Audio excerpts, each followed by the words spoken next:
podcast is part of the Pod Syndicate family. For more criminally compelling shows, articles, and conversations, head to wearepodsyndicate.com.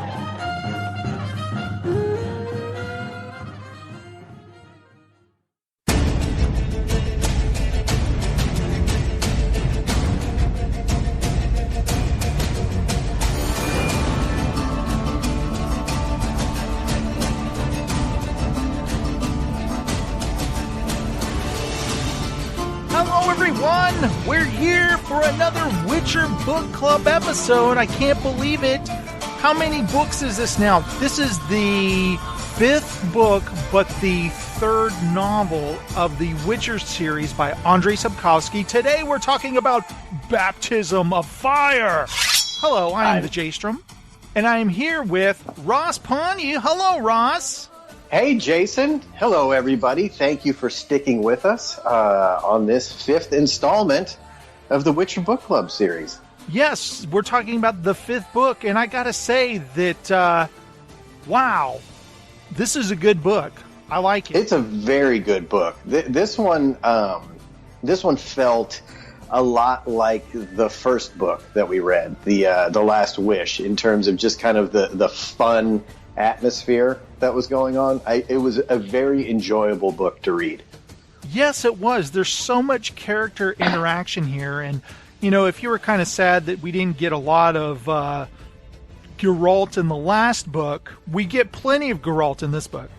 Oh, we're up to our arms in Geralt in this book. This is a Geralt-centric book. Everything that we didn't get from the last one, like you're saying, it's here in spades. What's funny is he kind of took a back seat in the last novel, and Ciri was at the forefront, and now Ciri definitely is in the background here, and it's all Geralt, and we get Dandelion through the entire book. Yeah, well, that's what I was saying when we were texting each other. It felt like a Geralt Dandelion road movie, yeah. You know? And I enjoyed it a lot. I think it's kind of what I needed in the series at this point, because everything is such a downer, and Ciri's off doing her thing, and it's, you know, it's not what you would hope she was doing, and it felt good to get the two of them back in action. Yes, most definitely. And, you know, Ciri, we don't get a lot of her, but she's a hot mess in this. And yes, she definitely is. All of a sudden, she's this bloodthirsty killer, and I'm like, where did the sassy little blonde girl go? Yeah, it's kind of scary. We need Geralt to find her as soon as possible before her body count rises even higher, I think. I know. She's going to have some things to answer for. Yeah. What's funny is the way the book begins is it introduces a dryad named Milva, who is basically a human named Maria Baring. And at first I was like, oh, is this the dryad we met in Sword of Destiny? And I went back. Oh, yeah, I kind of was wondering that too when I first... yeah, it's because I forgot the dryad's name. Yeah, it's not, but I was thinking that at first. I was like, oh, that's a cool callback. And then I looked at it, I was like, oh, wait, no, it's not, because that's not her. Okay, anyway. But it was really cool. You know, she's a badass archer. She's a great character, too. She's got so many great lines and comebacks, and is not afraid to express her opinion, even if it's a negative one. Sometimes she's self-deprecating, where she'll insult that she has no education, but she's like, I'm just a dumb dryad. I have no education. I never went to school, or whatever. What do I know? She's pretty awesome. I really like her. Yeah, I liked her character. She also felt to reflect a lot of the characters that we've seen before this, especially in the first 2 short story books. It kind of seemed like the same type of character. Do you feel that way? Yeah, I know what you mean. Well, one thing that's great is we get background on her, and what she's been doing is helping the Scoia'tael who are injured. She leads them to Brokilon, where the Dryads heal them because, you know, they're friendly to elves. Why wouldn't they be? They're fighting the horrible humans. And she, frees them, lets them go back to what they were doing. And so that's kind of her job right now, until she hears that they need her help back in Brokilon, and there's a witcher that they need her to do a favor for. And immediately she's like, no, what? I don't care about this guy. I don't want to put myself in danger, because she's a spy. She can easily slip in and out of town and no one is suspicious of her. And then she can hear news and stuff and then carry it back to Brokilon, because they don't have internet yet. So were you somewhat surprised by the level of disgust that she had for Geralt at the beginning? Yeah, I'm not really, because I like to think the Dryads, although they have no problem with Geralt, she has seen nothing but war lately, and so she has kind of this disgust about any outside influence, maybe. Yeah, she's kind of checked out on the whole human thing, I think. Yeah, and I think maybe that's it. It's not until she's a total poser Dryad, though, because she's not really one. No, I'm just kidding. How great was it that Lady Eithne shows up from Sword of Destiny? And I was like, uh-oh, she can't say no to Lady Eithne, can she? No, she can't. And any chance that you get to hear Peter Kenny, the narrator, use his Eithne voice, which I would attempt, but it would come off very horrible, it's kind of a treat. Yeah, it is. You couldn't say no to Peter Kenny doing Lady Eithne either. No, definitely. There's one exchange where she has with Lady Eithne I liked, where she remembers when they found her. She was hanging upside down, like caught in a snare, and they were all laughing at her. She was ready they were going to kill her, and the Dryads were laughing at her, helplessly swinging and crying. And she has that kind of memory that, like, wow, that was a really bad day that day. Yeah. So was that the time, like, when she actually ran away from home? Yes, I believe so. And that's what's interesting, the way Andrzej Sapkowski writes this is it starts out with Milva hunting, and then she remembers when she first met the Witcher, and then it's like a flashback, and then it's cut to like now, and then she remembers when she had a conversation with him when he remember he's like plugged into the trees and they're like healing him with their like dryad magic and stuff. I thought that was interesting, but when she finally speaks with him, is he wants to know what's going on. Basically, he wants to know about Ciri, he wants to know about Yennefer, and what happened since Thened, because once Vilgefortz took his ass out, he doesn't know really. I think, what was it, Triss Merigold dropped him off there crying, and then she left. Basically, she showed up there with him all in a panic, because she basically loves Geralt, and he was raving mad and just in and out of consciousness because he just got his, like you said, his butt kicked by Vilgefortz. Yeah, and so he doesn't know what's happened since then. I believe 10 days from when she first met him, and then she returns. And by the way, she's also very worried that she's going to seem suspicious going into town now. She's been helping the Scoia'tael, and meanwhile, there's war everywhere. Anyone who's caught helping the Scoia'tael is put to death. So it's a really dangerous job she has, spying. Yes. And she seems very kind of irritated that they would ask her to be put in such a dangerous position just for this dude she doesn't know, and they're like, well, he's a friend of Brokilon. And she's like, well, he's not a friend to me. And she even tries to kind of really twist the knife and dig it in and make him feel bad about the people that he's so worried about. It's kind of rude. When she tells him that the tower at Thaned was destroyed, and they found, and she kind of pauses, and Geralt you see his heart sink.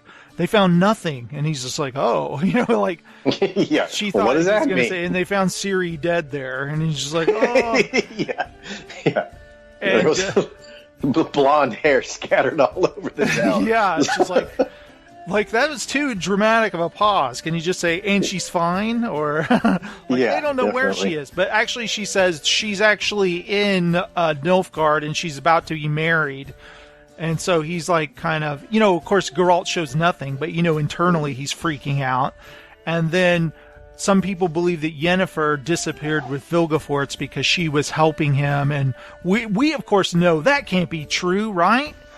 Yeah, That's another definitely. thing No way. about this book is we know the way the last book ended, we weren't sure what happened to Yennefer, and we never find out. And this book, they make you wait a long time. A long time. No Yennefer for, the first 3/4 of the book, really. Yeah, and it's kind of like, oh, okay, but we'll get to that later. I remember her. But what's funny is the last book, the previous book, there was a bit there where Dandelion goes to meet Geralt in Brokilon. Remember, he's like afraid he's going to be killed, and he starts singing, and then pretty soon he's surrounded by dryads, and they all love that was one of my favorite parts of the last book, because it showed him trying to put on the face that he was just, it was like nonchalant, and he was like super brave, and those guys were commenting about it, like, oh man, look, I wish I could be like him, but he's freaking out inside. Yeah, that was a great part. What confused me, though, is at the end of that chapter, he tells Geralt, I'm going with you no matter what. And so they leave. So cut to this book, that was, the Time of Contempt, cut to Baptism of Fire, and Geralt is still in Brokilon, and then Milva is going to help him. And I was like, wait, I thought he already left. Wait. Yeah, that's what I thought too. I was a little bit confused about it, and I'm still a little bit confused as to where Dandelion shows up, in all of this. Yeah, he's just there already. So what I think has happened is that stuff with Dandelion did happen, and this part is somewhere in there before they leave. And they actually do leave. Him and Dandelion do leave. And Milva decides she has to catch up with them. Remember, she's hunting, and then she runs into some Scoia'tael, and they're all gathering, and she realizes they're all going to go prepare for a battle. And she's like, the Witcher is planning on going into Nilfgaard, which is insane that he thinks he's going to ride all the way to Nilfgaard to save Ciri, which is funny because you and I joked about what is the next book going to be, him going all the way to Nilfgaard thinking it's Ciri, and then as this book begins, that's exactly it. I'm like, oh no! Oh no! Yeah, exactly. The next 3 books are just like a wild goose chase. He's like, I'm almost to Nilfgaard. It's like, she's not even there, dude. Who's this brunette? Yeah. I know, he pulls off the wig. Oh, you're not Ciri? I've ridden for 3 books to get here. Damn it! And it's like, that's what the reader's been saying the whole time. Somebody? What's funny, because there's even a few times in this book where someone finds out that, that's not Ciri, and it's like, will you tell him, please? Yeah, exactly. That should be the first sentence out of your mouth. Why are you saying other things right now? Which I love. This is a fun book, and it does make it take a while to get there. But there's a kind of a quick, before Milva leaves with him, it cuts over to Dijkstra. Remember that guy? Yeah. And he's talking all about Milva and how they know exactly what she's doing and how she's spying and helping the Scoia'tael. So she's kind of going to be in trouble if they decide they want her out of the picture. Well, she's not quite as crafty as she thinks she is. She thinks she's still the anonymous person, but it seems to me that Dijkstra knows, he knows everything about everybody almost, but he knows a lot about her. Yeah, he's decided they don't need to take her out or anything at the moment, but they know everything about her. Well, yeah, and he's still holding a massive personal grudge against Geralt for breaking his leg in the last book. Yeah. And then, I don't think he's a fan of Geralt. No, I love the whole part where he's like, I lost face with Philippa. I had to whimper for 2 weeks and beg her for a spell. And I think they're kind of broken up now, it seems. Yeah, he's still kind of reporting to her. Like, he meets with this guy, I forget his name, Shalard or something, from Nilfgaard, and all that guy wants to know, he's just like, do you know anything about this guy named Cahir? He's got the whole name, like Cahir Mar or something. I wrote it down here somewhere, but you know how, he has this super long name he keeps mentioning, like, I am... Oh, yeah, yeah. K here, Mars, something. We'll get there, and I'll say his whole name, because in my notes I write the whole you got it written down. Okay, that's good. I thought you were going to take that from memory, and I was going to be really impressed. He's the son of celiac, that makes me think of celiac disease. You know, you can't have gluten. No, I did not know that was what that was called, but that's good. But the guy just wants to know anything about Kay here, and Dyster's like, I don't even know who that is, sorry. And then he immediately reports to Philippa that, I think something's up here. Yeah. And it seems like he's very distraught, and something about, like, when he mentioned Queen Cyrilla, like, you must be very happy that you have Princess Cyrilla, and he's just like, oh, yes, and Dyksher's reading him that, like, something's off here. I need to tell Philippa this. So we know that's going on in the background there. And what I also love about what Andrzej Sapkowski does is he kind of just gives you little tidbits, like a little paragraph here, that we know will pay off in the next book or something. He's just kind of breadcrumbing it, you know? Yeah, definitely. Which is awesome. Oh, yeah. It makes you kind of wonder, like, how much of this he has down beforehand. You know what I'm saying? Right. Like, I know he's outlined it and everything like that, but has he outlined everything? Like, the entire story? That's what I often wonder with guys like him. I know some writers are exploratory writers. They just write as they go, and then they edit down the massive amount of stuff they've written. Or some, they kind of write an outline. So he's got to outline this stuff, I would think. Oh, yeah, definitely. So before we get back to Geralt and them, we have a quick little... Philippa has like a conference phone call.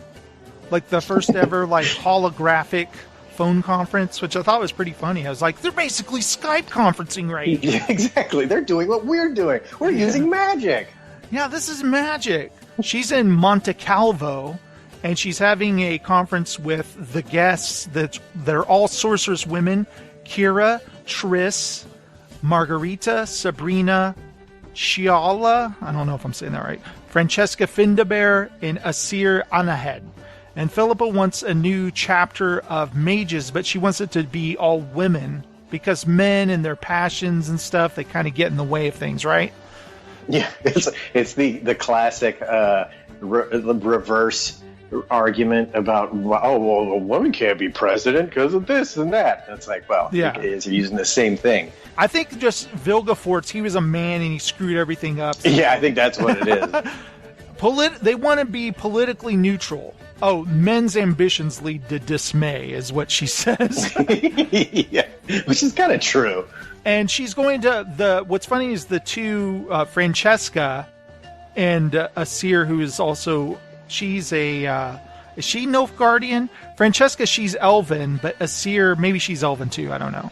I think I'm not sure. But I don't quite remember that. She's basically saying you get to choose someone to be in a seat, and I have a choice for someone in a seat. And right there, you're thinking she means probably Ciri. Like, I was suspecting that. That's what I was suspecting as well. I don't know how they're going to do that, and we don't know. I think Asir is Nilfgaardian. Oh, okay. What's funny is they never say Ciri or Yennefer, but that's, you know who they're talking about. And Kiera, I don't know how you say her name, she does not like Yennefer. She's pretty sure that Yennefer's working with Vilgefortz, which, of course, as we're reading the book, we're like, she is not! I was hoping that they were going to make an exception about the no men on the council and bring Stregobor back, because I just kind of miss that guy. It's like, oh, that guy, come on. Or Istrid, bring him back. Istrid too. Now, we also get a quick glimpse of Ciri. We don't get a lot of Ciri here, because whenever we see Ciri, it's because Geralt is dreaming about her. Which I thought was interesting. Yeah, that's weird. You know, like all of a sudden these dreams start showing up, and I don't think we've really seen anything like that from Geralt before. Him having premonitions or visions or anything like that, have we? No, not like that. It's just like whenever he's asleep, it'll cut to Ciri, and like this guy Tuzak is waiting for the rats. He's kind of scoping out this town as they arrive, and the rats like to throw people like coins and stuff, the villagers, and they're like, oh, you know, they kind of wait on them hand and foot because they throw them things that they've stolen. And so they're kind of, nice about that. And you see Ciri, she's actually Falca, and we get kind of an idea she's still with the rats there. But then Geralt and Dandelion are caught in a massive downpour. And they find these guys called hawkers who are, it's during wartime, they sell like weapons and stuff to the Scoia'tael for, I guess, a high price. And they actually have a coffin there. And these Nilfgaard ride up. What's funny is they think Geralt and Dandelion are elves when they ride up because they're kind of covered up in like hoods. And they're like, oh, come here, elves. We have something to show you. And they've got swords and stuff. And this is where we get our first taste of the Peter Kinney stupid jerks voice. It comes very, very quick in this book. Were you like, this is... yeah, exactly. I checked that one off the list, for my my Witcher bingo sheet. Eventually, someone in this book is referred to as a beanpole. Exactly. That was the center square. So that's good. Were you like, Witcher bingo, I win! Exactly. That was funny. So the Nilfgaardians are there for the package, basically. They're there for the coffin because there's somebody inside of it. And the poor merchant, he's like, here, I'll pay for everything you have. Come closer. And he's like, oh, okay. Let me just wander over here. And then he's killed.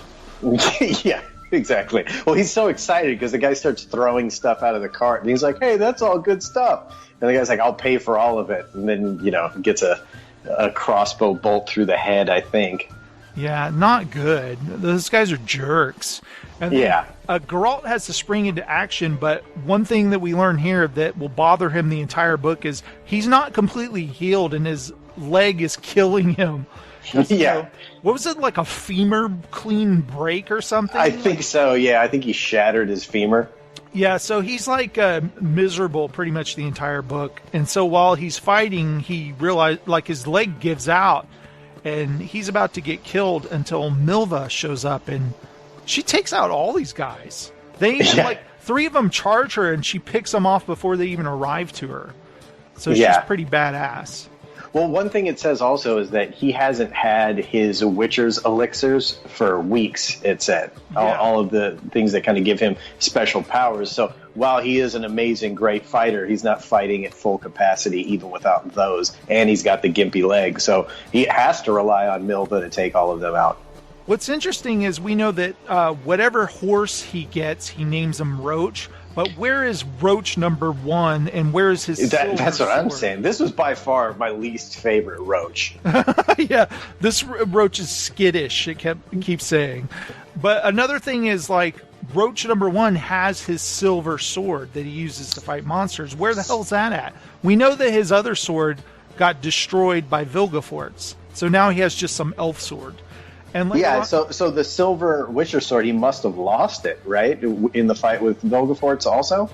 Well, it only said that he had his main Witcher sword, the iron sword, I believe, his steel sword. Oh, so the silver sword is... I don't know where that He doesn't use that to fight humans, usually. He uses it to fight beasts. I'm wondering if that Roach is in, like, a stable somewhere. Yeah, exactly. It's at another save point. It's at a livery. Somebody's just taking care of it, I guess. Yeah. But another thing is in this, I love whenever Geralt meets up with somebody. Like, for instance, Milva, she already knows that he's trying to go to the Yaruga River. He wants to cross it and go to Nilfgaard. And so she's like, this is insane. And I love how Dandelion's like, well, I'm going with him. He's my friend, Yeah. And I also love that Dandelion is riding it just describes it as a fat horse. And his horse is named Pegasus. And I love that he has this kind of... Yeah, this majestic name for his horse. And the horse is described as it'll only do what it wants to. It won't do, like, no matter how much you, like, kick it or whatever, it won't ride faster. It'll just go as fast as it wants to. That's hilarious. What more can be said about how great Dandelion is in this? Oh, he's the best part. I mean, for me anyway, because like I said, it had been a while since we got a lot of unadult, this much Dandelion, and it really made the book very, very enjoyable. He must be such a fun character to write, too. Yeah. So they open the coffin, and inside it's Cahir Mar Diffrin, son of Selak. There you go. It is the guy, the Black Knight, who was chasing Ciri that in the last book. She kicked his ass, basically, and when Geralt was going to kill him, he said that I'm the one who saved her from Sintra, so he lets him live. So here he is. And what we learn is that Emhyr Emrys is pissed. You know, we learned that in the last book, but he's pissed because they sent him a fake Ciri, and Vilgefortz or Riance or Cahir, he just pictures they're all in league against him, and they've played a practical joke on him. He's pissed, and he wants them all put to death, right?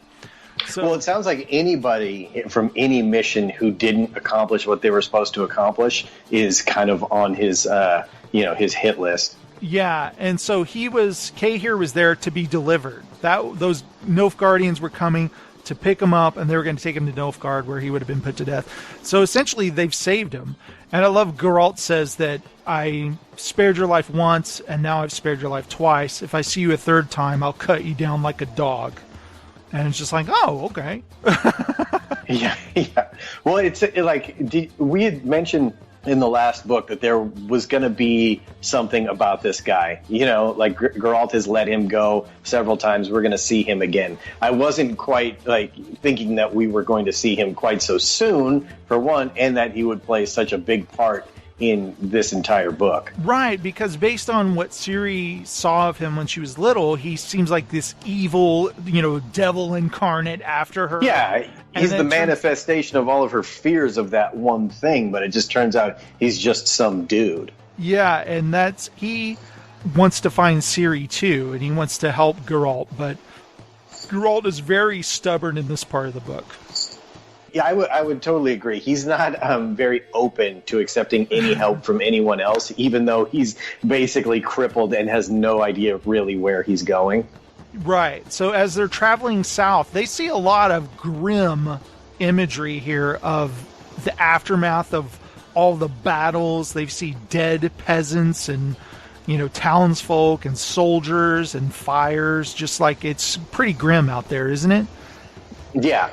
And it's funny, I'm not sure if this is the part in the book, but it's where Dandelion, they basically talk about how they're desensitized to it, and Dandelion just keeps saying, it's like a whorehouse that's on fire. And they're like, yeah, we know, you've said that 10 times. Yeah, that is great. And what's funny, you reminded me, is there's a quote before a chapter where it's from Dandelion's book, and he's talking about, I've met many soldiers, I've met many generals, and as they prepare for war, and no matter how much they prepare, they don't know how to live through something like this. It's a lot like a whorehouse on fire or something like that. And it's just like, he did it again. He loves that quote so much. He loves that metaphor, that simile. That metaphor, he's like, I'm putting that in a book someday, and he does. And there's this great part as they're writing that Geralt's mad at himself for letting Cahir go. Cahir, I don't know, how does Peter Kinney say his name? Cahir. He's kind of mad at himself for letting Cahir go, and he says, I'm getting old. I'm starting to develop... Yeah, he gave us another one of those, which was great. Yeah, he says, I'm starting to develop scruples. And Milva goes, it can happen. Lungwort can help. And until then, put a cushion on your saddle. And Dandelion is like, awesome. Scruples are not the same as piles. And she's like, I don't know what you're talking about. Yeah. It's just Milva's like, how am I supposed to know what the hell you guys are going on about? I don't know. And then this is a great moment where they hear singing amidst all this horrible carnage, and they get to meet Zoltan Chive. He pronounced it Zoltan Chive. Chive. Okay, that's good. With Field Marshal Windbag, which yes. He's a parrot, right? Yes, he's a very boisterous parrot. Zoltan describes him as a foreign bird. This is where the real joy of this story started taking place. It's funny because he'll say "uckin' L" or something like. He'll say swears, but it's kind of like broken swears, like "uckin." It's hilarious. So we get to meet Zoltan Monroe, Yazon Varda, Caleb Stratton, Figgis Merluza. Don't you love that he gives them first and last names? Yeah, I do. And Percival Schuttenbach, who is a gnome. Yeah. I loved him. He was great. And they're leading a bunch of women and children who, they're widows, basically. And they're helping lead them to safety. And Zoltan kind of describes that they're in front of an army and they're behind another army. So they're kind of traveling in an eye of a storm of danger, basically. Mm-hmm. And I thought that was kind of interesting. Basically, there's peril everywhere, and they're just trying to stay away from it to lead these people. And there's some great bits in the book about how the women try to stay away from the dwarves. Disgusted by these dwarves who are all they want to do is just help them. Yeah, because dwarves, they will happen to, if they've got to go, they'll just go right there. And they will just pee in front of everyone. And yeah, they're not the most... their level of etiquette is not very high, but they still are leading you to safety. Yeah, they're not bashful. And it's funny because Milva even kind of explains, like, well, maybe you shouldn't be exposing yourself in front of these women. And he's like, you know, dwarves don't trust another dwarf who can't expose himself. What is he hiding, you know? Yeah. Like, hey, you need to pee in the bushes? Why? What exactly are you hiding there, buddy? Yeah. So she's like, no, you need to go off in the bushes. And it's funny because even later on, like, some of the dwarves are complaining that they have to stop and actually walk into the woods. I mean, come on. Well, didn't they say that they all decided to go together when they would do that? Yeah, I love that. Zoltan is great. He's a great character. It made me miss Yarpen Zigrin. Exactly. That's what it felt like to me was Yarpen Zigrin. And I love how Zoltan complains about Mahakim, where the dwarves are from, and how the leader of the dwarves, how he doesn't really believe in how he's running things. But at the same time, if anybody says anything bad about their dwarven nation or whatever, he's very, they're very defensive. But he's allowed to complain about it himself. Well, yeah, he says he'll never go back there as long as that guy's in power, because he's basically, he's a tyrant. He wants to control absolutely everything they do. Right. And there's even a great part where they ask Geralt about his sword, and he's like, it's an elven blade, and there's like, it's crap. Look at this. Yeah. This was made in my homeland. It's like this beautiful sword. Did you say it was called the Sial blade? A sile. A Sial blade. Sial. How it was made in Mahakim, where they're from. Yeah, he pronounced it Mahakim. Mahakim. Where Mahakim, the dwarves are great metallurgists, and they make I just remembered it as Mount Carbon. That was the location that I attached myself to. Right, and he explains how no side, like Nilfgaards don't want to upset the dwarves. Nobody wants to upset the dwarves and mess with them because they crank out the best weapons, right? Yeah, well, it was, basically they were saying when the elves... When humans came, the elves just thought that they would kind of show up and disappear, and then they decided to start fighting them. And what Zoltan says is that the dwarves did another tactic, and they decided to subjugate humans economically. And so that's like what he was saying. If the humans decide to attack Mount Carbon, they'll just flood the mines and flood everything, and then they won't have any nobody will have the dwarven resources that they are able to provide. Yes, and it says that the Sial is an advanced metallurgy with dwarven runic magic. And it says, is inscribed on it, may they perish to their doom and whoresons. Or more colloquially, death to the MFers. I love that it says that on his sword. So the reason I'm bringing this up about the sword is because they find a couple of huts, and he sends two of the guys towards the huts when a girl comes out and yells at them, and they run back and they're like, the plague! They have the plague! And they're all trying to stay away from it. Because, what was it, Percival? Because he's a gnome and he can smell real well. He's like, I smell food! And they're like, they go towards these huts, and it turns out the plague's there, so they have to go away. But these 12 men arrive, and they're bandits. So when the girl comes out to warn them, they just take her and they're dragging her off to, have their way with her. And, Geralt, he's frustrated. He can't find Ciri. His leg hurts all the time. He decides, I'm going to kill these men. Zoltan even gives him his sword. He's like, I'm not going to go near that plague, but here, you can have this. And so he takes a sword and he starts cutting the guys down while Milva starts taking them out with arrows. Mm-hmm. And I thought that was a really cool scene, him killing these. It was a cool scene.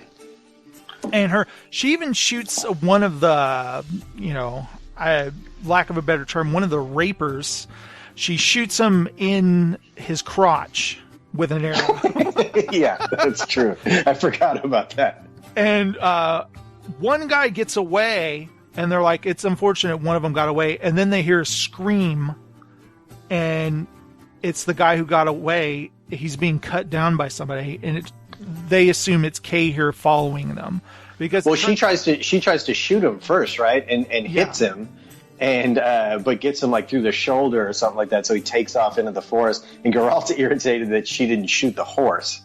Yeah, because there's a part where Kay here arrives and he's like, "Kill his horse," and Milva's like, "No, that horse didn't do anything to anyone." And he's like, "If you don't leave here, I'm gonna kill you," or whatever. And Kay's like, "Fine," and he's like, I'll kill your horse. And so he's like, no, and he rides away and he scares them off again. But he's still following them the entire time, which I think is funny. One part that I think is funny, after they save the girl, she says nothing to them, and Zoltan's like, real grateful there, But that girl's dealing with a family that have the plague, so she's... Yeah, exactly. Well, and they're like, well, what does she have to be grateful for? And he's like, all the horse meat. She's not going to starve. And she doesn't have to kill her cow. That is true. She should be very thankful. Yeah. Well, then they, I think this is chapter 3, they see a tree with human bodies hanging from it. And there are signs on the dead bodies. Like it says Nilfgaardian whore, etc. People are real inventive at this time. But yes. Geralt notices that the feet have been gnawed on, and he's saying that basically ghouls have started eating they could be lurking about eating on the dead, which is really gross, isn't it? It is gross, and we hear about the ghouls, and we hear that that's probably what caused it, but we never really find out what actually was chewing on the dead bodies, do we? Yeah, there is a creature that they run into. I forgot to take notes of this. Do you remember there's one part where Geralt's like, stay back, this creature is very dangerous. Oh yeah, I don't remember the name of it though. Yeah, and they scare it off basically, but he's like, yeah, he whacks the ladle on the pot or the pan lid. Yeah, and he starts going clang, clang, clang, clang, and they're like, you just alerted to everyone that there's someone over here. Yeah, and you're gonna break my ladle. And he's basically like, that thing could have killed all of us because it's super fast, and so we're like, oh. So you think that might have been what was gnawing on the feet of the dead people? Maybe, because we never get a ghoul. We never get a ghoul we're promised. I know. I'm like, where's my ghoul, Andrzej? What's funny is they're hauling this cart that they found the whole time, and I love at one point the cart gets plummets down a hill and crashes. Yeah. And it makes it seem like some of the dwarves are like, let's get rid of this damn cart, and they shove it over on purpose, Mm-hmm. But Zoltan tells some of them to stay behind to bury stuff because they're being very cryptic about what is inside the cart. Yeah, we don't find out till later that it's actually they've got some kind of something worth a lot that they don't want anyone to see. Yeah. Oh, this is when they arrive at an ancient elven burial ground, and everyone is terrified. Like, there are ghouls out, and we're hiding in a place where there are dead people. This is not good. And Geralt's like, this is perfectly safe. All these bodies are way too old to be food. And Percival says, I saw something! Mm-hmm. And they all go investigate, and that's when we find out. What's funny is when they first introduced Regis... How does Peter Kenny say his name? Regis. What's funny is it could be Regis, like Regis Philbin. It's spelled. Is that how it's spelled? Like Regis? The way, yeah. Oh man, if it's played by Regis in the hello the show, that would be amazing.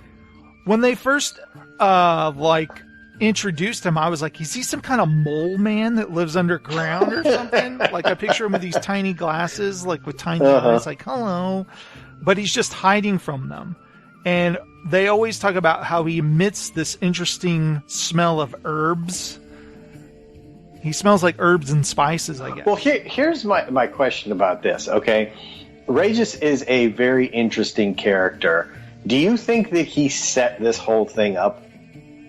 Because, you know what I'm saying? Or do you think that he just was happened upon by accident? I don't know. I mean, like, has he been following him the whole time, you mean? Well, the thing, okay, so we're jumping ahead a little bit, but he's a vampire, right? That's what we find out ends up happening. And he's an amazing character. He's awesome. He's nothing you would think a vampire would be. But he has the ability to vanish, right? Yes. But is that only on a full moon that he has the ability to vanish, or can he vanish at any time? And when he was hiding in the bushes, he could have just vanished. I believe what he said was he can only fly on a full moon. So that's why I kind of wondered what the heck was going on. If he was really hiding, like, he could have just vanished and they wouldn't have ever found him. Right. I'm like, did he put himself in that bush to be found because he wants to be part of this party, because he knows what they're actually doing? Yeah, I mean, he says he's out hunting, he's collecting mandrake, and maybe he's lonely. I don't know. He's all alone there, and he sees all these people there, and he invites them to his shack where he produces elixirs and stuff, and it turns out that he distills moonshine, which I thought this part was great, is they're so excited, like, this is moonshine, and they all just start drinking it and getting totally wasted. Yeah. And one of my favorite parts is that Dandelion drinks so much that he's like, Geralt is a witcher, and we're going to Nilfgaard to find Ciri, his destiny. And he's like, can I talk to you for a second? Yeah, exactly. And that's the part where he's actually thrilled. Where he's like, you're a blabbermouth. He actually calls him a blabbermouth, which I thought was hilarious. Well, it's funny because there's a bit of like truth serum in the mandrake. Like that's one of the properties of it. So everybody's just kind of spilling their guts as to what's actually going on.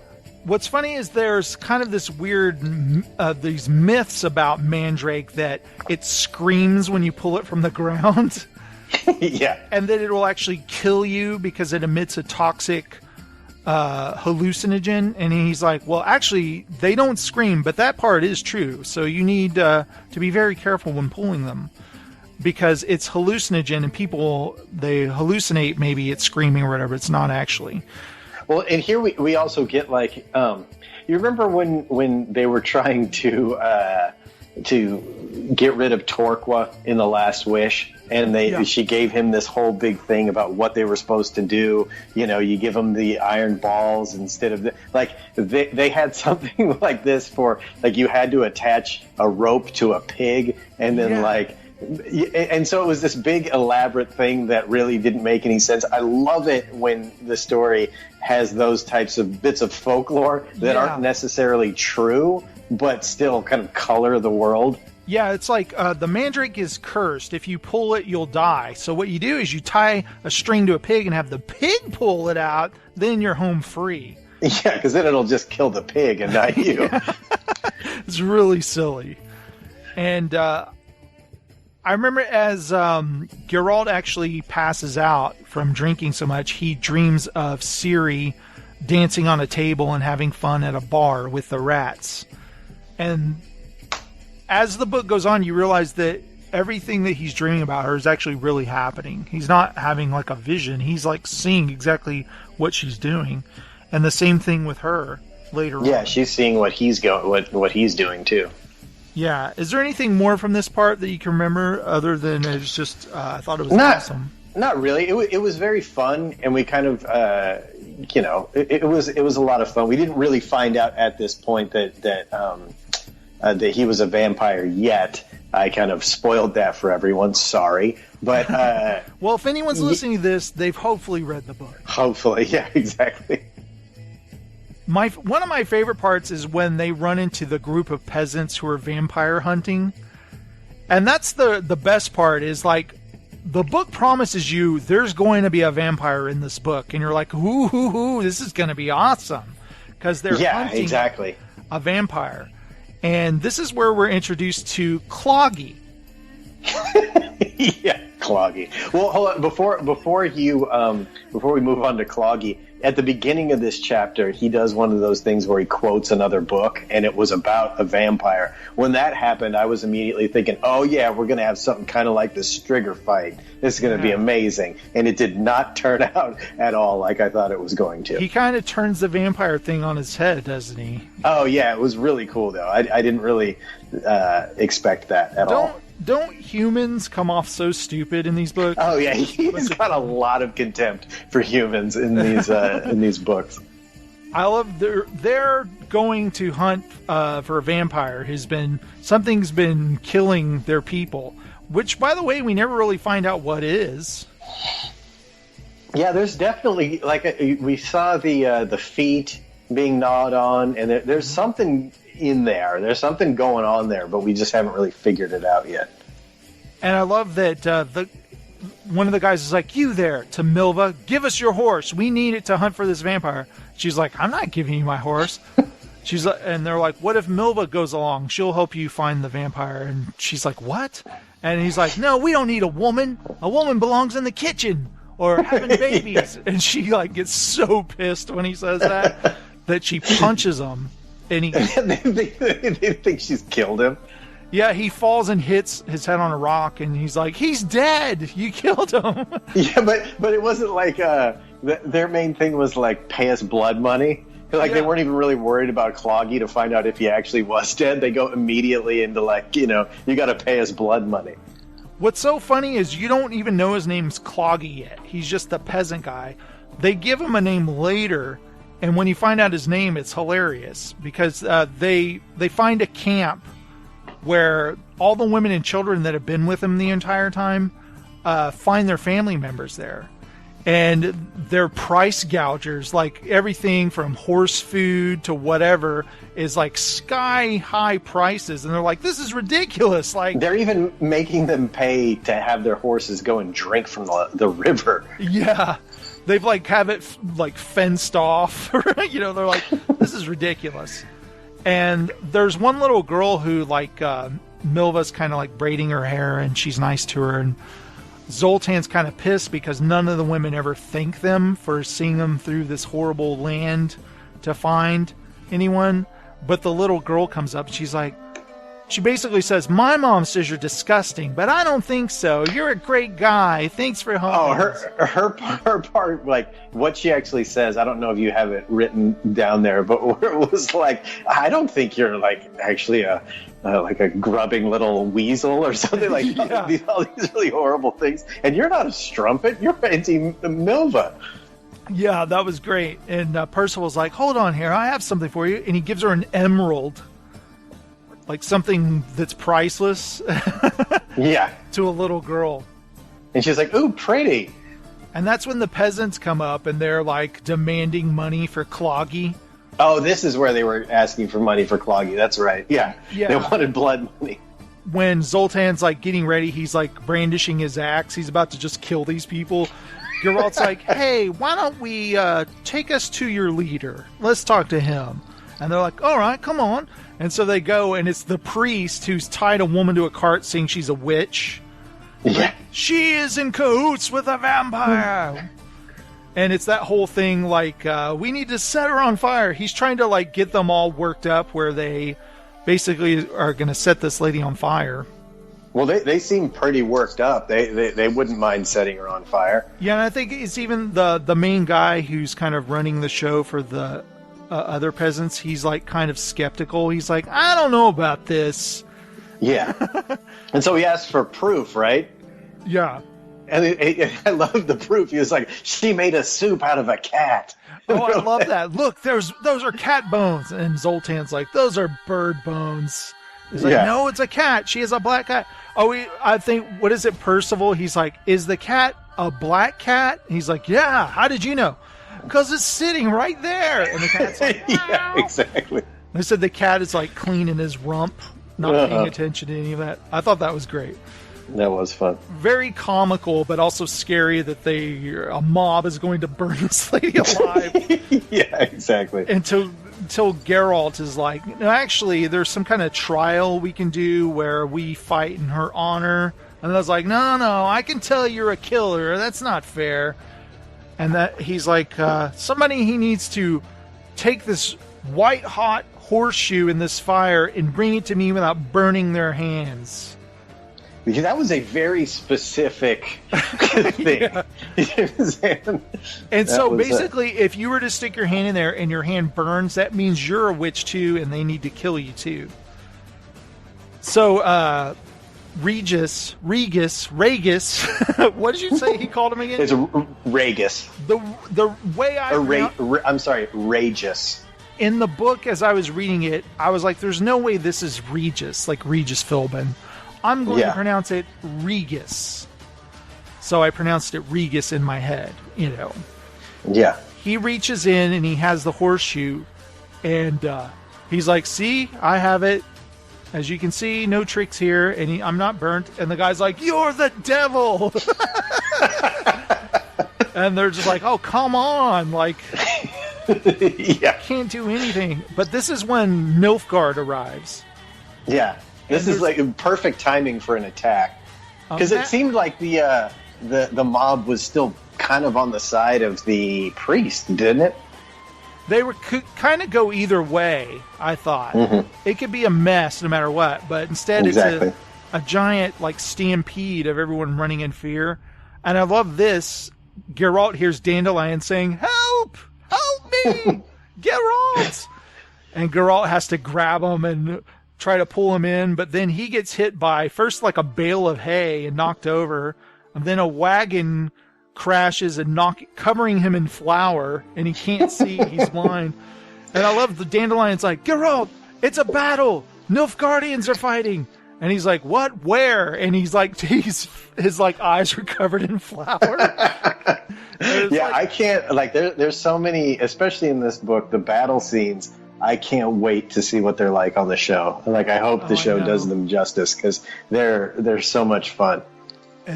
I want there to be the humor that's in these books in the show. Exactly. That might turn off some people, but people who've read the books know that there's a lot of humor in these books. Yeah, it's definitely, it's not as serious as you think it would be. Yeah, and Geralt's like, hide under the wagon. They won't see you. And he's like, no, if we just lay still, I've read that horses won't trample humans. They'll step over them. And he's like, I don't know if these horses have read the same stuff you've read. and sure enough, he gets kicked in the head and knocked unconscious by a horse. And that's when it cuts to Ciri screaming in her sleep.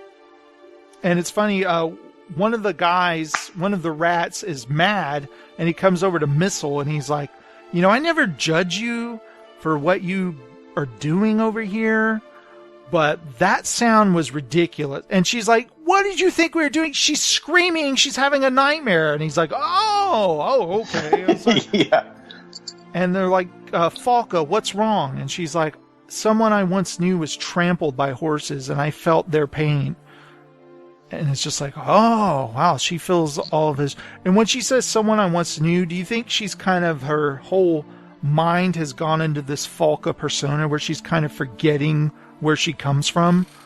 Yeah, it really seems like when she got cut off from magic in the desert, when she played with fire, or when she tried to channel through fire, like something in her brain clicked to where she's almost, she's not operating as Ciri anymore. Yeah, I can't wait. I got that feeling as well. I can't wait to get into more of that, or what's going on with her. But Geralt and Dandelion are basically captured, and this is a fantastic part where Dandelion's like, Geralt, let me do all the talking. Yeah. And he notices that they're decorated with lilies, their armor, and that they're the Temerian army. Dandelion tells them that he is a famous poet, and it's so funny. He's like, Geralt, you just need to act like you're above them so they know you're not a common peasant. So this part was great. He's talking down to them, and they're like getting scowls on their faces and tightening their grips on their swords and stuff. And he's like, "Oh, what do you have that look for?" And he even says something like, "People make that face when they need to take a shit or something." And they're like, "That's it, grab him, and we'll have no more of this." Well, it's funny, when they take them to go see the captain or whoever it was, they're like, they're spies. He's like, it's not spies. I just love how I don't know how they would arrive at the conclusion that Dandelion was a spy for Nilfgaard. It kind of describes he's trying to look, he's kind of putting on airs, trying to see like, he's like this nobleman, but he's covered in flour at the same time and he looks ridiculous. Yeah. So he's like turning up his nose to them. Daniel Echeverry is the guy that knows Dandelion. And he's like, oh, free them. They're not spies. And he introduces Geralt as Gerald. He's Geraldus. Yeah. Is what it was. He's like, oh, I've read him before. Yeah, beautiful. Beautiful words. And I was waiting for there to be a scene where, Geraldus, please sing for us. And, that's what I was hoping for as well. And he's like, okay. How am I going to do this? But that never happened. Because this other jerk shows up. Visigurd. Marshal Visigurd seizes Geralt. He basically says all this stuff that's happened to Sintra, and he blames Geralt for pretty much everything. Yeah, pretty much. It's Geralt's fault that his wife, Pavetta, married this other guy and had Ciri, and now he probably even gave up Ciri to Nilfgaard. And Dandelion's like, that's not true. Yeah, he's not at all a fan of Geralt at all. I mean, like you said, he goes and blames him for everything and has some very unflattering things to say about Calanthe and that whole line. Yeah, like even some of the men who are very pro-Sintra, they're like, dude, this is cool, man, the stuff he's saying. He's basically like, they're a bunch of whores, and they're like, whoa, dude, come on. So he doesn't really have all of his men, because in fact, you find out that some of his men have deserted him, and he's very sensitive about that.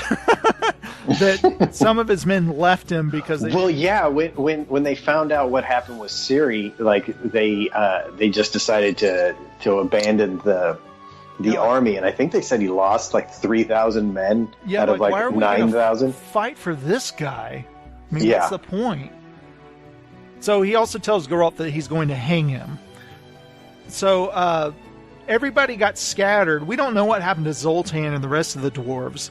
But Milva, she is trying to find her... all the horses got stolen.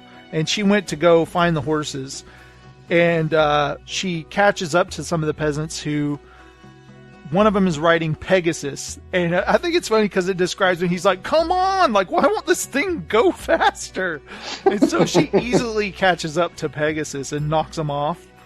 And I love that the guy that she knocks on the ground, he's like, hey, it's Cloggy, the same guy she punched earlier.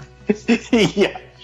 And she kicks him in the face, and she's basically going to beat the crap out of him, but they kind of all hop off their horses, and they're going to beat Milva.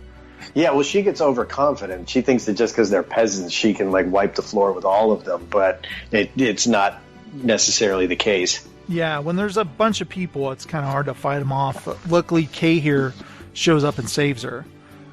And I like this, that Cahir turns out to be something different than you thought he was. Much like Regis does, too. We're not sure what to think of him. He's something else. I have thoughts on that. When it comes to the entire party, right? The four of them, with Geralt... Not so much Dandelion, but Geralt, Regis, Cahir, and Milva. They're all they belong to a certain people group, but they're outcasts of that group. You know what I'm saying? Right. They don't quite fit into the group the way that you think they would. Kind of like how Geralt doesn't necessarily fit into human society either. He's just kind of right to the outside. Did you get that vibe from all of them? Kind of like Zoltan, they're dwarves, but they don't feel like they belong where all the dwarves live.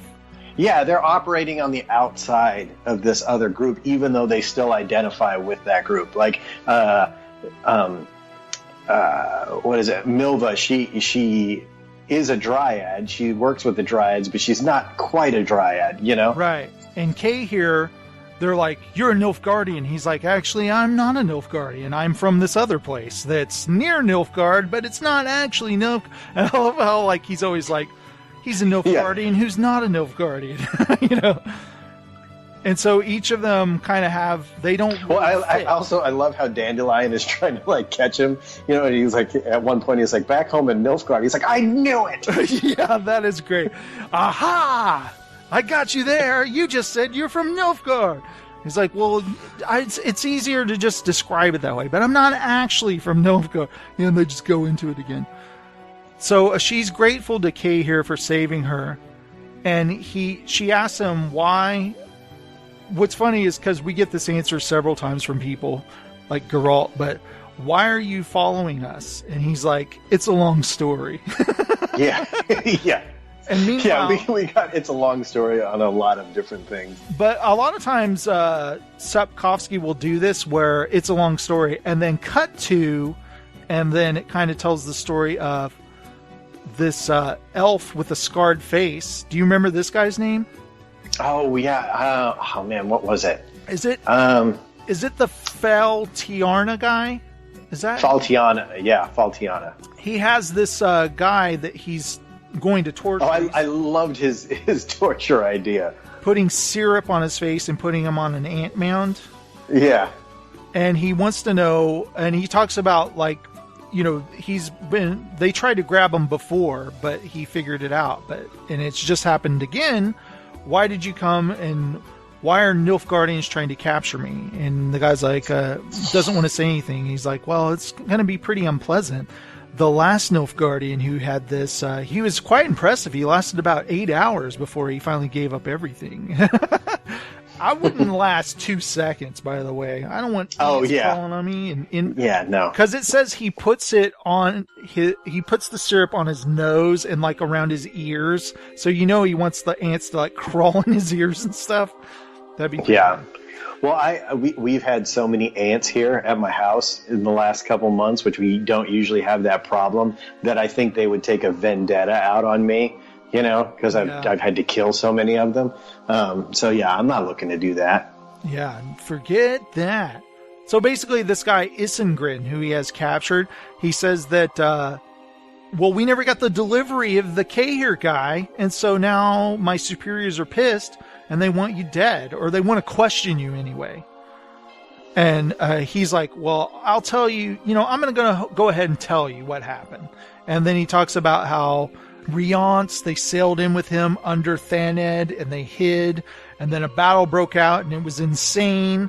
And then when the battle was over, all the sorcerers, they went through portals and left them there to die basically, and they had to fight their way out, and they found Cahir mortally wounded. They took him with them and they nursed him back to health, and then he finally by chance got the message that they wanted Cahir. And so we put him in a coffin and left him where we were supposed to, and then I went on my way. So what's the deal? It's not my problem. It doesn't mean I know anything about Vilgefortz or Riance or anything. I don't talk to those guys. Mm-hmm. And he's got a good point. I don't even know these assholes. Yeah, who are these guys? And I thought that was great. When it cuts back to Milva, Cahir says, Geralt, he's going the wrong way. And it's like, huh? And I was like, finally, somebody said it. Says it. And I can't wait for Milva to tell Geralt, but she doesn't tell him right away. Okay, so we cut to Asir, that girl Asir, and I can't even say this name. The other girl, she was Angelivigo. Angelivigo. Oh, Angelivigo? Angelivigo in Nilfgaard, and What's funny is they talk about how Zarthisius, he thought he trekked Ciri to the desert, which is ridiculous, like... Yeah, like, why would she be there? Yeah, and it's just like, oh, poor guy. He had it exactly right. Yeah. Well, it's funny because it seems like they'd been trying to find her forever, and the Zarthisius guy, who we think is kind of a goof, finds her, like, immediately. Yeah. But it's such a ridiculous answer that it's like, no, she's not in the desert. Come on. Yeah. What are there, unicorns there too? Come on. Yeah, exactly. Put this guy to death or something. So, they're talking about the fake lion cub, and she has like a lock of her hair. Like, they know that this is not Ciri. Yes. And so we know that's going on. Get back to them later. But Cahir and Milva, they're waiting. They're going to wait until dawn. Well, what's funny is they know they need to save Geralt and Dandelion, but they're in the camp with thousands of soldiers. There's like no way to get in there to save them until they smell this delightful smell of herbs and stuff. And it's Regis. And he basically says, I will rescue them. I'll be right back. And Cahir's like, wow, this guy's really full of himself.